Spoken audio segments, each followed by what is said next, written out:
자, 아까 뭐 도네이션으로 나왔던 거 가지고 좀 조사를 해보니까 국민일보에서 11월 27일에 기사가 하나 있네요. 노인 3명을 물어서 중상을 입힌 맹견인데 입마개 할 의무가 없다.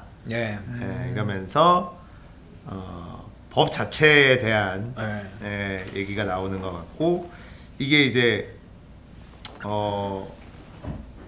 최고 40cm 이상 견종에게는 입마개 등을 안전죄 착용하는 강화하는 내용이 있었는데 개정안 원안에서 일부 견주들의 반발로 빠졌다. 일부 견주들의 반발이 뭐야? 그 견주가 누굴까요?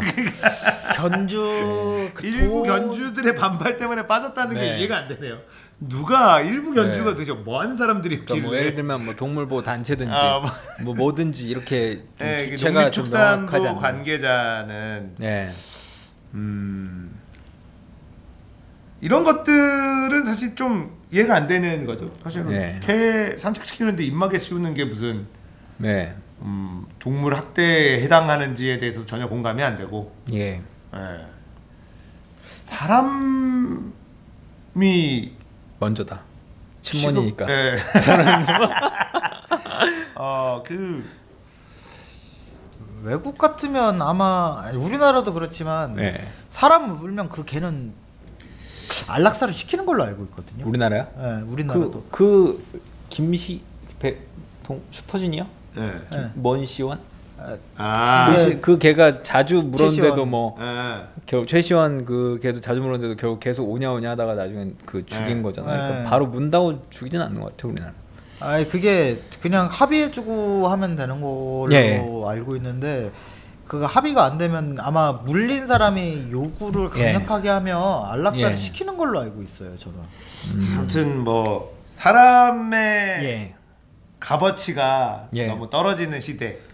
왜 이렇게 그 우리가 갖고 있는 불만들 중에 하나가 살인자들 막 모자이크 해주고 요즘에 이제 그게 이제 없어지고 있잖아요. 인권의 가해자의 인권은 더럽게 챙겨주면서 피해자의 인권은 어디 갔느냐. 사람을 문 개 동물의 견권은 권리는 있으나 물린 사람은 이런 부분들은 조금 고쳐나가야 되지 않을까? 근데 바뀌어야죠. 너무 말이 안 되잖아요. 좀 상식적인 세상이 되기를 바라는 대다수의 사람들의 마음과는 좀 정책이나 이런 게 어떻게 보면은 이게 어떻게 보면 민주주의의 나쁜 점인데, 민주주의가 사실 완벽한 제도는 아니잖아요. 그렇죠. 그러니까 이런 정책을 내려고 해도 목소리가 큰 사람들의 입김이 많이 들어가는 거죠. 그렇죠. 그래서 떼법이 난무한다 뭐 이런 얘기도 나오는 이유도 사실 그런 거죠. 그래서 이제 대의민주주의를 쓸 수밖에 없잖아요. 그러니까 우리를 대표해서 국회의원들 뽑고, 전 개인적으로는 이런 것들 민주주의가 조금 더 문제점을 보완하려면 국회의원 숫자가 훨씬 더 많아야 된다. 합의가 되게 더 힘들 수도 있는데 그래도 저는 더 많아야, 왜냐면 한 명이 갖고 있는 이 사람이 어떤 생각을 가지는지에 따라서 너무 많은 일들이 우리의 생각과는 다른 일들이 결정되기 때문에 소수의 목소리도 더 많이 담아야 되고, 그러면 물론 국회의원이 더 많아지면 더 시끄럽긴 하겠죠. 근데 민주주의는 시끄러운 게 정상이다라고 보기 때문에 시끄럽지 일부 견주의 반발이 뭔지 잘 모르겠어요. 일부 견주들이 왜 반발했는지. 뭐 견주들이야 개가 사람보다 더 중요한가 보죠.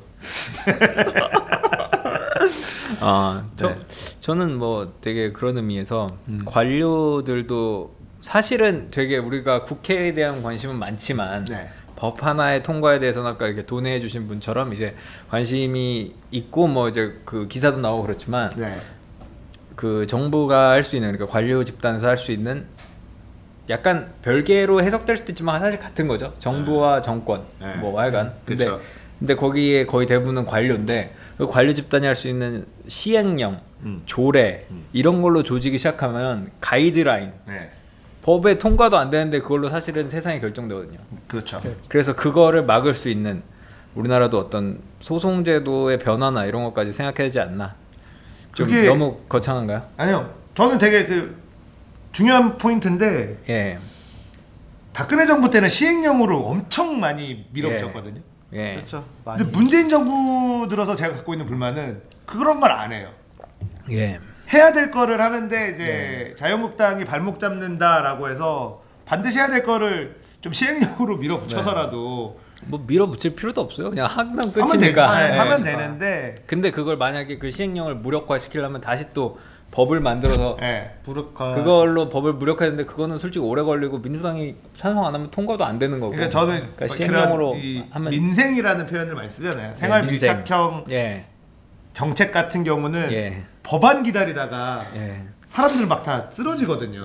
그런 것들이라도 일단 시행령으로 일단 하고 법안으로 보완을 하는 이런 것들을 좀 해야 되는데 문재인 정부와 더불어민주당의 지지율이 막 떨어지고 있는 이유 중에 하나는 저는 그거라고 보거든요.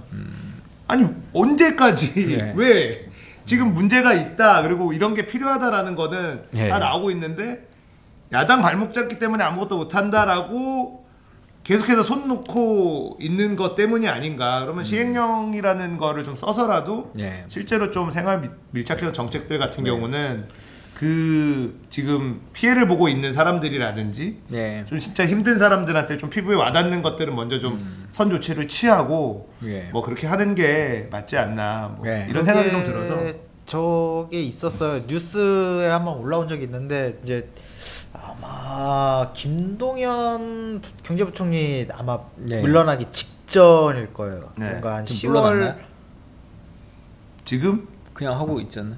아직 바뀌지 않은 이번에 예상까지 하고 그다음에 바뀌는 것 같은데요.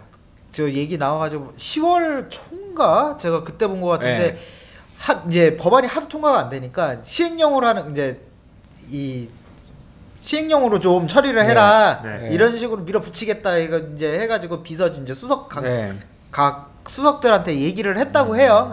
그래서 제가 봤을 때는 한 내년 올해는 지금 계속 지금 나가 있으니까 외국으로 그건 한 내년부터는 좀 여차 싶으면 그냥 시행령으로 강제로 하지 않을까 지금 그런 생각 들어요. 저는. 어쨌든 지지율이 계속 빠지고 있으니까 뭔가 지지율이 빠지는 원인을 좀 분석을 하고 그거에 대해서 시행령으로라도 필요한 것들은 좀 먼저 아까 얘기한 뭐 유치원 같은 경우 사실 그런 부분들이죠. 법 바뀌기 전에 뭐라도 선 조치할 거는 미리 해야 되고 법 개정하고 이거 하고 또 하려면 시간이 계속 흘러가니까 그런 것들은 먼저 좀 시행령으로 물론 이게 시행령 때문에 안 좋은 게 박근혜 정부 때 사실은 우리가 경험을 했었는데 잘 쓰면 사실 국민들한테는 이익이 될 수 있는 제도이기도 해서 그러니까 아까 이 뭐 댓글로 나왔는데 시행령으로 처리하는 게 그렇게 뭐 그 어떤 법 구조나 뭐 이렇게 논리상 그렇게 아주 나이스한 건 아니지만 뭐 그리고 사실은 법에서의 그 공백이 사실은 많습니다. 그러니까 법은 아주 디테일하게까지 제정하지 않는 게 원래 원칙이라고 알고 있어요. 뭐 아주 세부적인 사항은 그때그때 어느 정도 변동도 있어야 되니까 그 시행령에 지금 정해진 시행령을 바꾸는 거죠, 그냥 그 정도. 그런 거는 충분히 할 수 있다고 뭐 봅니다. 저는 친문이니까요. 응원합니다.